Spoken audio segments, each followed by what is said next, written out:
Suivante. Ce qu'on connaît aujourd'hui, en tout cas du vitiligo, c'est que c'est une maladie qui est assez complexe et très multifactorielle. C'est-à-dire qu'elle a plusieurs causes.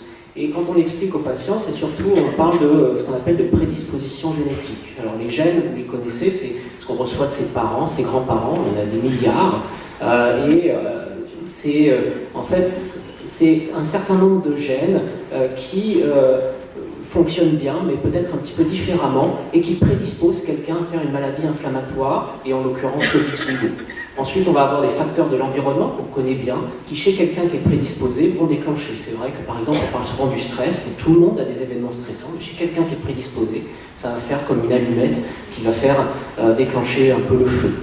Vous avez effectivement les frottements, et puis tout ça, chez quelqu'un qui est prédisposé, avec des anomalies de l'environnement, et bien déclencher le phénomène, ce qu'on appelle un phénomène dit inflammatoire, c'est-à-dire l'activation normalement du système qu'on appelle le système des défenses de l'organisme, celui qui vous permet de vous battre contre les bactéries, les virus. C'est bien chez quelqu'un qui est prédisposé au vitiligo, ce système des défenses marche bien, certes, mais il marche peut-être un peu trop, et vient se lutter contre soi-même, et notamment contre ses mélanocytes. Donc c'est le système immunitaire.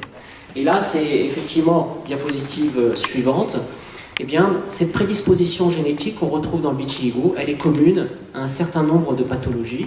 On retrouve, c'est pour ça explique notamment pourquoi les patients qui ont un vitiligo ont des associations avec d'autres pathologies auto-immunes, comme les problèmes de thyroïde. Souvent, on recherche la thyroïde et les maladies auto-immunes thyroïdiennes. Et diapositive suivante. Et là, finalement, c'est la diapositive peut-être la plus complexe, mais qui vient effectivement par rapport à votre question sur ces mécanismes, ces nouveaux mécanismes, et ça va pouvoir permettre de les introduire en tout cas. C'est si on voit comment fonctionne aujourd'hui l'inflammation au cours du vitiligo, vous avez en fait chez quelqu'un qui est prédisposé des facteurs environnementaux. On appuie sur voilà. Patient qui est prédisposé, des facteurs de l'environnement, le stress, les frottements, d'autres qui sont encore en évaluation. Tout ça, ça va impacter la partie de l'épiderme. Et l'épiderme, chez quelqu'un qui est prédisposé à faire du vitiligo, va réagir en sécrétant, en produisant en fait ce qu'on appelle des signaux de danger. Et ce sont ces signaux qui sont reconnus comme danger qui vont activer le système immunitaire, le système des défenses chez quelqu'un qui est prédisposé à faire du vitiligo. Et en fait, ces signaux de danger vont aller réellement activer le système des défenses présent au niveau de la peau. Et ces éléments du système de défense vont également produire des messagers inflammatoires qu'on appelle cytokines, mais peu importe, ce sont des messagers inflammatoires qui vont eux-mêmes activer le système des défenses, le système immunitaire. C'est la diapositive suivante, avec en réalité la pénétration à l'intérieur de la peau d'un certain nombre d'éléments du système immunitaire qui vont eux-mêmes produire un paquet de messagers inflammatoires et qui vont directement impacter le mélanocyte et le faire disparaître. Donc c'est ça, c'est cette maladie qui est liée à un mécanisme du système immunitaire qui s'active suite à des événements de l'environnement. D'une façon vraiment plus particulière chez les gens qui sont prédisposés, c'est-à-dire que tout le monde a des frottements sur la peau, mais que les gens qui ont cette prédisposition vont activer de façon aiguë un mécanisme qui normalement reste dormant chez les autres. C'est exactement, c'est-à-dire que chez tout le monde, qu'on soit quelqu'un qui soit prédisposé à faire une maladie comme le vitiligo, chez quelqu'un de sain, eh bien, n'importe quel type de stress, y compris le frottement, peut activer le système de défense. Mais chez les patients prédisposés, ce système de défense va s'activer d'autant plus et impacter d'autant plus les mélanocytes. D'accord, jusqu'à la destruction des mélanocytes. Du coup, on voit la complexité ici du mécanisme. Dernièrement, qu'est-ce qu'on a découvert ? Quelles sont les nouvelles voies ? Quelles sont les nouvelles hypothèses ?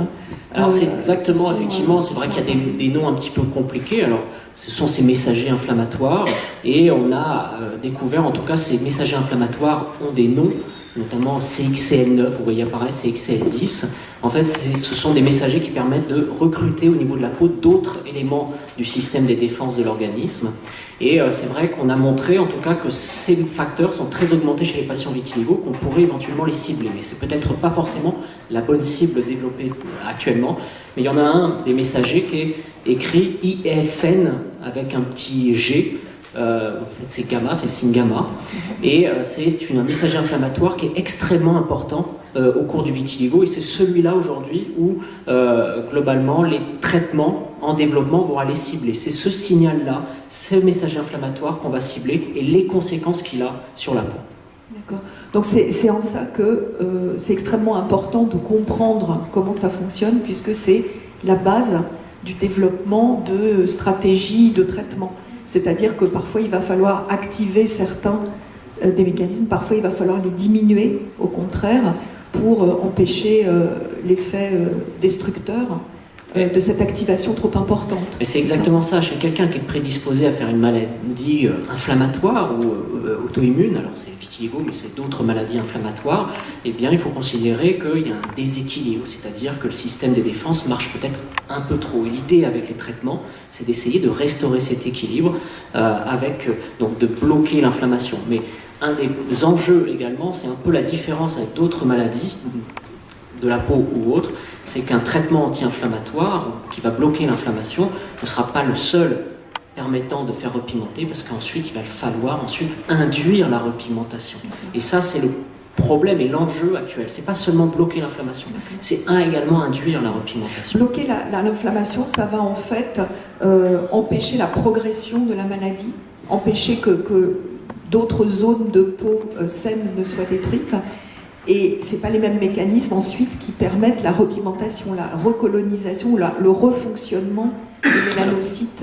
Je ne pense pas que ce soit aussi binaire, mais effectivement, c'est vrai que l'idée des enjeux, des traitements qui sont développés vont surtout essayer de bloquer l'inflammation.